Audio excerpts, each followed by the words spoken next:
Well, hi everyone.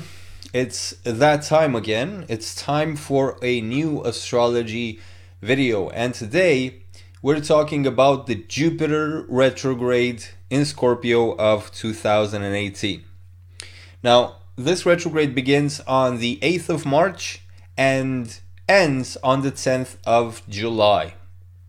Jupiter will be retrograding in Scorpio between March and July 2018. What does this mean? Now, first of all, I suggest that you go watch my other video on Jupiter and Scorpio, the entire Jupiter transit in Scorpio I've spoken about in a previous video that I will link down below. And I spoke about various things that may manifest according to your ascendant sign. I spoke about all of the ascendant signs. So I definitely recommend you watch that, because in this video I'm going to be focusing on the retrograde effects more than on, trying to forecast for particular ascendant signs or moon signs or whatever. So let's start with this. So first of all, we need to understand what Jupiter is out to do generally in Scorpio. We did mention that Jupiter in Scorpio is fairly comfortable.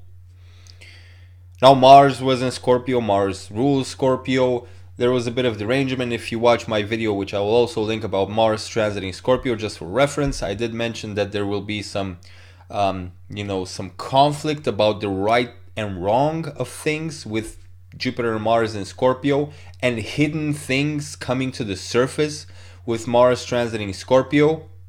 Did that ever happen at the end of 2017 and beginning of 2018? Was there any scandal about hidden things coming to the surface? Was there any scandal about this is not right from a moral point of view, especially in military activity, diplomatic activity, politics? Was there a lot of that when Mars entered into Scorpio? So watch both of these videos, of course, after you watch this one, because now we're talking about Jupiter's retrograde. Now, on a world stage, all of the things that we spoke about with Jupiter transiting Scorpio will kind of be put on pause, and they will undergo a process of reanalysis. That's kind of what retrogrades promise. It's a hold-back period for all of the planets, but it's different depending on the planet. So the effects of Mercury retrograde are much more immediate, and they're also of much less long-term consequence, right? Because Mercury is the fastest planet that can retrograde, right? The Sun and the Moon can retrograde. So Jupiter is a slow planet. Jupiter takes a long time to go around the zodiac once. It also retrogrades for a few months, which is quite a bit of time, right? Only Saturn and of course the other planets, but I put, if you study hybrid astrology, you know that I put the bright planets in a different category than the outer planets, because they're more intimate to the nature of human life.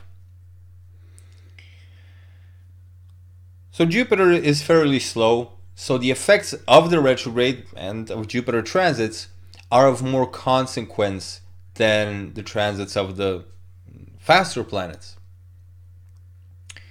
The effects are not as immediately noticeable when it comes to the retrograde, right? We kick back into a slower gear or reverse gear. Slower, things kind of ease into it, whereas with Mercury retrograde, man, when Mercury goes retrograde, the next second your phone dies, you lose your charger, you break your headset, all of that stuff happens in the minute that Mercury goes retrograde sometimes, right? Most of the time you can swear that this is where Mercury went retrograde because the socket came out of the wall, or someone called you about a fine or something like that, right? But with Jupiter, we ease into it. And it's more difficult to understand the retrograde of the slower planets because they ease into it, and so we don't have that sudden, oh, okay, so this is what it's about. We don't have that unless we know what to look for, right? And this is what we're going to try to do in this video. Now, when planets retrograde, you're kind of put in a slower gear.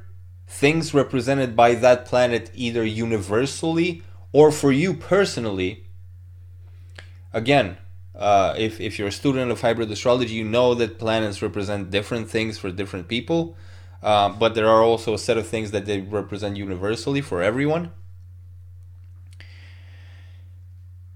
And so all of these things that the planet represents for you are kind of, or for society or for the collective, are kind of either put on hold, revisited, reordered, right? We take time to step back a bit from the situation and look at it and see how could we rearrange it. And the universe does that as well, right? When a planet retrogrades, it's a sign that the universe says, okay, so let's slow down for a bit and see, once the planet goes direct again, how are we going to reanimate this situation? So again, you need to go to the video of Jupiter transiting Scorpio, see how accurate my forecast for your ascendant sign has been up until now, and then with this, expect a time of revisiting. Now, of course, Jupiter is associated with abundance, with spirituality, with wisdom, with knowledge. It's a time to revisit what we know, what we know as per wisdom. That Jupiter is kind of that wisdom knowledge. It's not the kind of technical, informational data that Mercury represents, right? Jupiter is that wise knowing, right? You don't need to cognize it intellectually, you just know. That's Jupiter. So our wisdom, our dharma, our spiritual dharma, our mentality, maybe a time to revisit that. And may also be a time to revisit themes of the house where Jupiter is retrograding in your chart. Use the whole sign house system. I constantly say use the whole sign house system, use the whole sign house system, use the whole sign house system, not to nag you.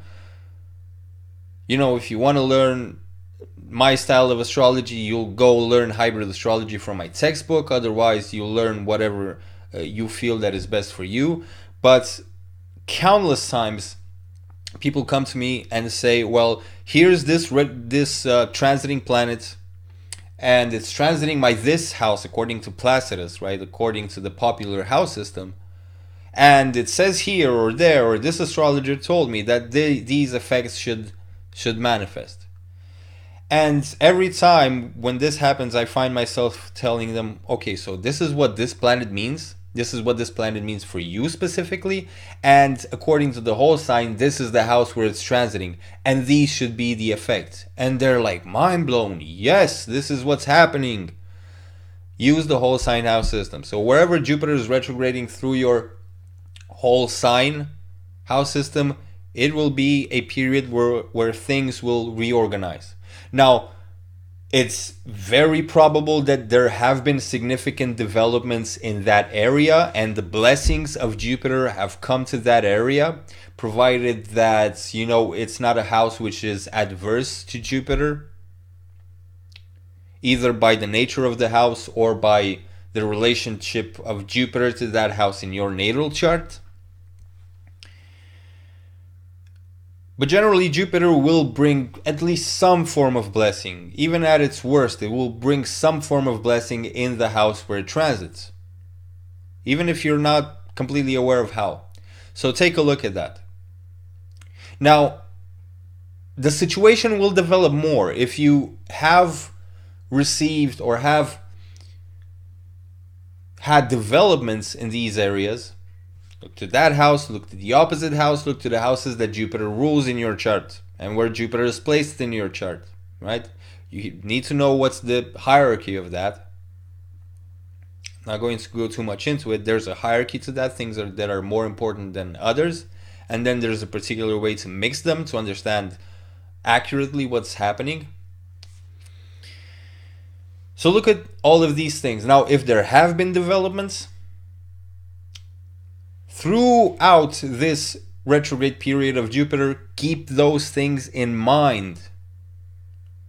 Pinpoint them, write them down. What has developed in these areas represented by Jupiter in my natal chart and where Jupiter is transiting? What have been those developments? Now I need to keep those in mind, contemplate on them, because when Jupiter goes direct again, the way that I reposition myself towards these situations in this period when Jupiter is retrograding from March to July, the way that you reposition okay, so Jupiter went into Scorpio, you had some developments produced by Jupiter, not only, right, but some developments which are clearly based on Jupiter's transit.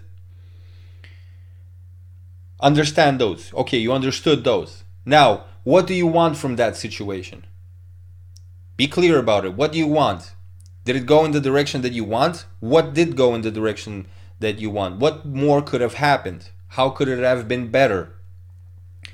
Then you have that. Now, in the period of Jupiter retrograde, you know how to reposition yourself towards that situation. You will learn how to reposition yourself towards that situation. Again, give it time. It's a few months. You have time to reposition yourself, reconsider, reorganize, recognize, and do so with wisdom. Use your dharmic wisdom. That's what Jupiter is.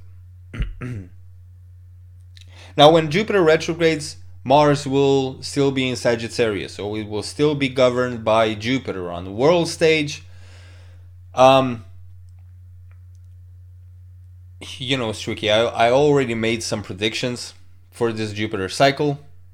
Most of them have come pretty much true. You'll tell me if I was wrong or right. But Mars is in Sagittarius. When Jupiter goes retrograde, at least there will be some sort of break in the tensions. There's huge international tension.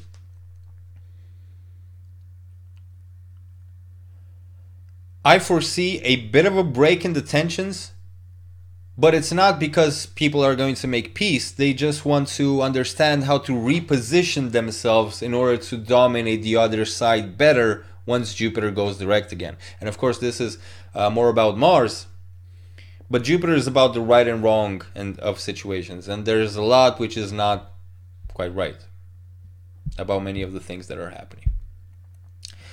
So I would have to conduct a thorough analysis on the mundane implications, which I have not, because I'm working on the lessons for hybrid astrology, the audio lessons, which, by the way, you need to learn hybrid astrology.